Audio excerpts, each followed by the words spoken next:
Draw with me. Perfect. Hello, my friends. My name is Trinh, also known as Beautiful. Today's muse, or rather muses, are the incredible cast of Sinners. I knew I was going to love this film from the moment I saw the trailer. After regretfully watching it at home instead of IMAX and diving into all the press junkets where the director's passion and vision really stood out, I decided I want to create a fan art piece inspired by this masterpiece. Fun fact, besides dancing, I'm also a digital artist with a background in drawing. Prismacolor pencils and acrylic paint were my go-tos. I've been wanting to get back into traditional art for a while now and actually fill up a sketchbook for once. So far, I've been staying pretty consistent, which feels good. When I decided to make art inspired by this film, it was just a few days before the Oscars. I wanted to lean into a more manga illustration style and focus on practicing proportions while embracing imperfections. Wabi sabi, my friends. That's also why I chose to stick with ink fireliners for this sketchbook for now. I've been especially inspired by artists like Katsuya Terada and Ayazawa. With Terada, there's this sense of fluidity, like every element in his work is connected and constantly flowing into each other. For Sinners, I wanted to tap into that idea, but also play with the concept of a hive mind. So the vision is to have the main cast who returned either emerging from or living within Remek's mind, supported by abstract shapes, ancestors, and musical notes on one side. Then on the other side, the ones who survive, the ones who die protecting their loved ones or pass on their own terms. Technique-wise, I'm planning to use hatching and stippling for texture and shading, spiral motions for the hair, and fully shade certain areas to add more depth. Overall, I want the whole composition to feel connected and flow seamlessly together. Now getting to the point of this video. I'm basically just going to ramble while this time-lapse plays in the background. First, I want to talk about how drawing this piece actually went. I'd say the hardest part by far was working at such a small scale, especially when it came to fitting in all of these characters. Some of their faces were tiny, and trying to keep the proportions accurate while still capturing their likeness, yeah, that was a challenge. The ones that took me the longest were Perline, Sammy, and Remek. I kept going back and forth on them, adjusting little details over and over again. Meanwhile, Annie and Delta Slim were definitely the easiest for me. They just clicked a lot faster. Another thing that made it tricky was my reference photos. A lot of them were super high contrast or filled with heavy shadows, which looks amazing on screen, but it's honestly really hard to translate when you're drawing that small. There were so many moments where I knew my proportions were technically correct, but it still didn't fully look like the character because I couldn't fit in all those tiny details. It definitely got frustrating at sometimes, but once I went in with my fine liners, outlining everything and adding shading, it really started to come together. That's when I was like, okay, this is working. Moving on to what I actually thought about Sinners, my first reaction was honestly, wow, I need to refresh my US history knowledge. Like, I understood what was going on the surface, but I knew there was a deeper layer and context that I wasn't fully grasping. And once I kind of got obsessed with the film, I ended up binge watching a bunch of press junkets and interviews. And that's when it really clicked for me. I was like, this is what the film industry has been missing. Originality, intentionality. Every single element in the film felt like it had a purpose, even down to the colors the characters were wearing, like Smoke and Annie in blue, Stack and Mary in red, and characters like Delta Slim, Sammy, and Remek in more neutral tones. None of it felt random. I was genuinely amazed by how well the historical context and the relationship between the characters were woven together, It never felt forced or cheesy, which is honestly rare for a film that's juggling this many themes.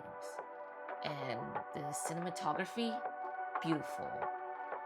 That surreal montage scene, Chef's Kiss, easily one of my favorite moments, and I even go as far as to say it feels like one of Coogler's magnum opus or best work. As for favorite characters, Annie and Delta Slim easily. Annie to me is really the heart of the film, almost like a guiding force. Without her, I feel like the group wouldn't have been able to understand what was happening as quickly as they did, and I loved how much trust Smoke had in her, especially once everything started escalating.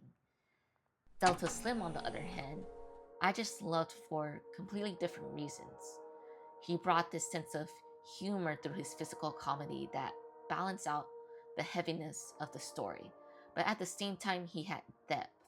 Like that scene where he talks about what happened to his friend Bryce. That moment really stood out to me.